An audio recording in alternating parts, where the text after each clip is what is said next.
Hey guys, this is Coach Papo, and I want to talk to you about the High Stakes Auction League.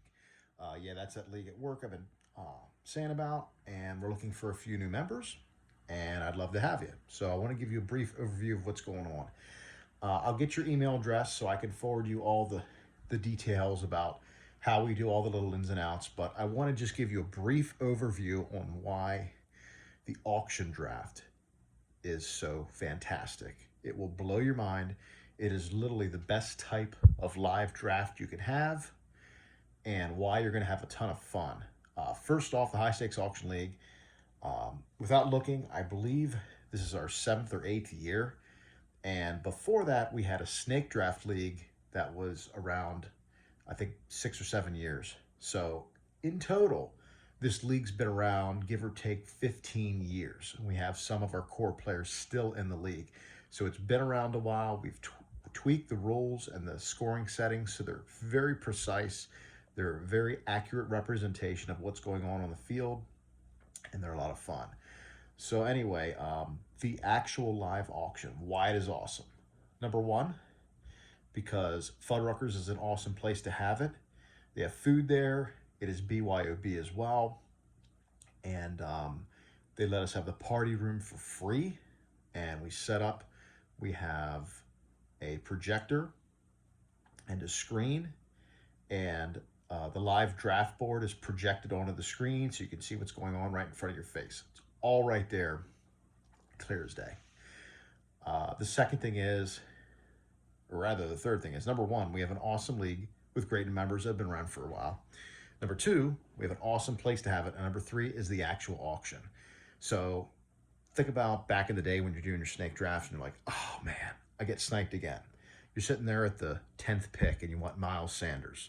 And you're waiting. Ninth pick comes around, Miles Sanders. Done. Toast. You're screwed. You can't get him. You missed him by that much, even though he felt like he was miles away. See what I did there? So anyway, I hate getting sniped in a snake draft because you have zero control over it. There's no skill and there's no fault of your own. You're just stuck with the 10th pick, so you can't get the players you want. Why shouldn't you have a shot at Christian McCaffrey or Saquon Barkley or Ezekiel Elliott or Julio Jones or whoever? In an auction draft, you get total control over your roster. You get $200 to build your entire team. That means if you want DeAndre Hopkins and Michael Thomas and Julio Jones, you can get all three of them if you want to pay for it. Or if you want Christian McCaffrey and Alvin Kamara, you can have them both. You just got to pay for it. So you must build your roster on a $200 budget. I will say we do allow $0 bids.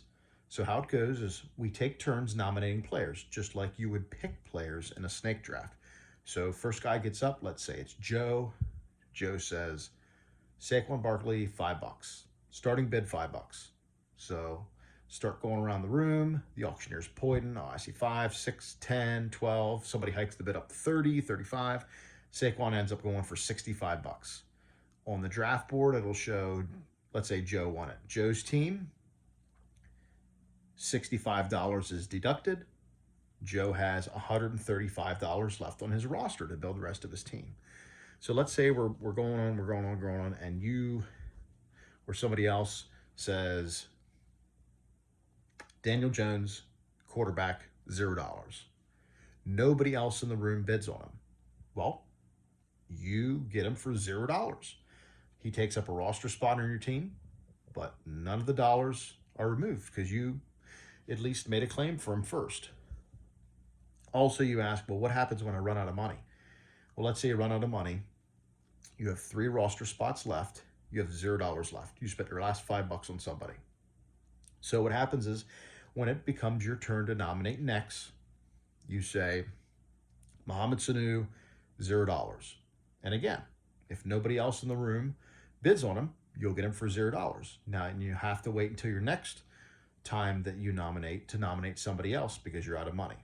So it makes it easy because then you look at your total dollars left and you're like, well, this is how much money I have to bid. We don't do online auctions. If you do them on ESPN or Yahoo or one of those, They'll make you keep $1 for every bench slot left, but it's much easier at a live auction to worry about, well, $110 off my roster. That's how much I can bid. And after that, $0 bids. So anyway, it's not as confusing when we do it in real life, but the auction gives you the creativity to get whoever you want, whenever you want. And if not, you go down swinging. For example, one year I was super high on CJ Spiller. And you can say in hindsight, I was probably high for thinking that. But that was the year the running backs coach said, we're going to run him till he pukes. So anyway, I love CJ Spiller, but I ended up getting in a bidding war with a Bills fan. We went back and forth, back and forth, back and forth. I went up to $58 for CJ Spiller. He went 59, and I was like, I am not paying 60. So I lost out on a guy who I really, really wanted, but I made the other guy pay for it. And who knows, in hindsight, later on in the auction, me and that owner could have been going back and forth in a bidding war for another player. But since I ran him up so high on CJ Spiller, he didn't have as much money to bid later on in the auction. So that's another thing to consider. Sometimes you may not win the player you exactly want, but at least you're going to make the other guy pay for it. You went down swinging. So that's just another fun thing about the auction. It's creative in that you can go do it with 3 or 4 or 5 different guys and say, man, if I want these 5 guys, if I could just get these 5 guys, my team can be set. Well, if you budget accordingly and bids don't go out of control, you can get those 5 guys. Or you can look for bargains. Just wait around at the auction and wait for guys to go for less than you think they will. Regardless, it's a ton of fun. It's basically customized to your taste and your fantasy football acumen. Some of the guys are pretty hard corner leagues. They do a lot of research and listening to podcasts and all that. But a bunch of guys are just casual football fans. They watch football. They like football. They do they do a little bit of research before the auction, and that's about it. So anyway, I just wanted to give you an idea of how the auction goes. If you have any questions, I'll be able to talk to you guys at work sometime, but I wanted to throw out this video just so you can, just to give you something to chew on. You can send me any questions you have at any time. So anyway, I will email you the information on the league if you are interested, and we can go from there. I'll talk to you guys later.